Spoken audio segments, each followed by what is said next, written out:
మీకు తెలుసా? ఆవలింత అనేది ఒక అంటువ్యాధి లాంటిదట. ఆవలింత అన్న మాట విన్న వెంటనే ఆవలిస్తున్నారు కదూ! కోపంలో ఒక మాట అంటే అదే పట్టుకుంటావేంట్రా అని అంటాము, కానీ అది వారి తప్పు కాదండోయ్.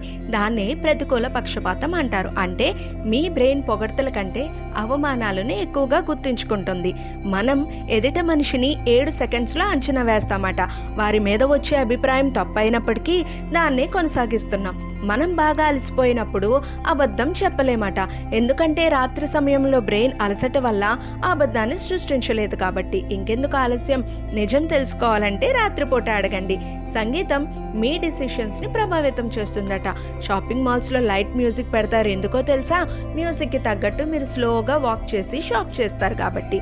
ఒకేసారి చాలా పనులు చేయడానికి ప్రయత్నించడం వల్ల మన ఐక్యూ 15 పాయింట్లు తగ్గుతుందట. మరిన్ని ఇంట్రెస్టింగ్ ఫ్యాక్ట్స్ కోసం ప్లీజ్ ఛానల్ని లైక్, షేర్ అండ్ సబ్స్క్రైబ్ చేయండి.